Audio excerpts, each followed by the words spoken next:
Dear students, we're going to learn the eighth exercise in our first lesson. The eighth exercise in our first lesson. Mettez les verbes suivants au présent. Put the following verbs in present tense. So let's analyze what kind of verb is that, whether it is a regular verb or an irregular verb or a reflexive verb. And we need to also identify if it is a regular verb, what kind of regular verb. It's a regular verb that ends with ER, or a regular verb that ends with IR, or a regular verb that ends with RE. So we need to know the present tense conjugations really well. If you're not really sure of the present tense conjugation, please go through my YouTube videos and go and check out how to conjugate a verb, a regular verb in present tense and an irregular verb in present tense, or a reflexive verb in present tense. And then if you could watch this video, you'll be able to understand well. The first sentence, le voleur pillait les bijoux. The robber is looting, is stealing the jewels. So here you have the subject le voleur and you have the object les bijoux, but in between you're supposed to put the verb piller in present tense. It's a regular ER verb. So you remove ER, you get your stem PILL, and when the subject is le voleur, it's something like third person, masculine, singular, IL. What's your regular ER verb ending? It is E. So what I've written in blue, it's the stem of the infinitive form, and I've written the ending E, the present tense ending for the subject, le voleur, which is something like IL. So the ending is E. The second sentence, la foule courir pour attraper le voleur. So you have the verb courir, to run. The crowd is running to catch the robber. So, la foule dash pour attraper le voleur. Now, courir, it's not a regular IR verb.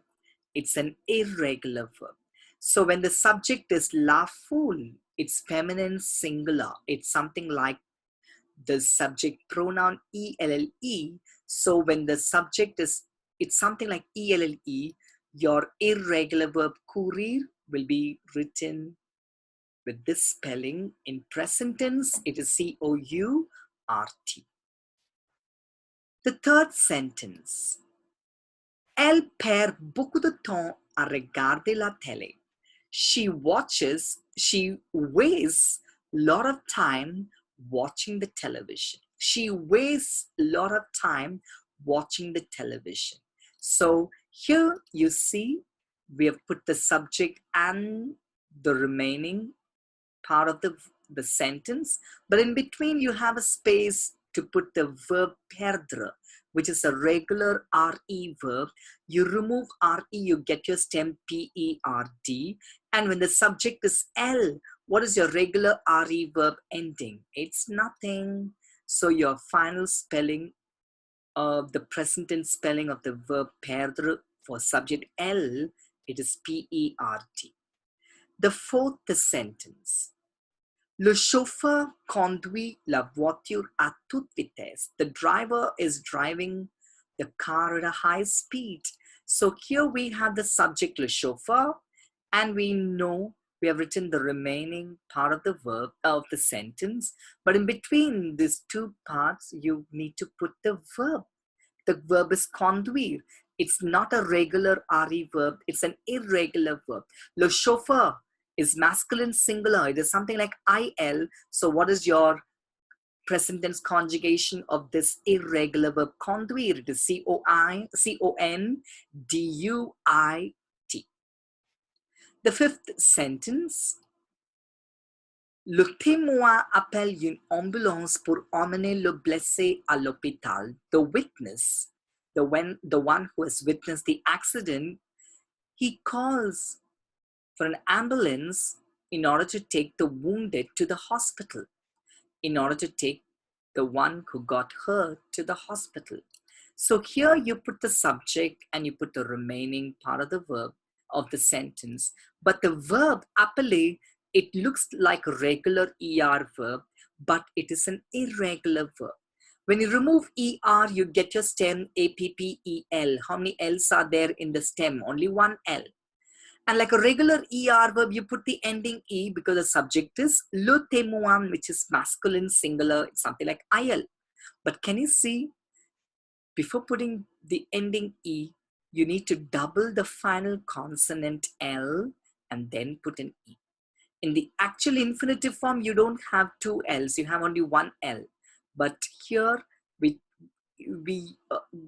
treat it as an irregular verb. So before putting the ending E, you put one more L and then put an E. So the witness is trying to call an ambulance to take the one who got hurt to the hospital. So please go through the present tense conjugation videos, which are there on my YouTube channel. And then you analyze this, you'll be able to understand this exercise well. Thank you.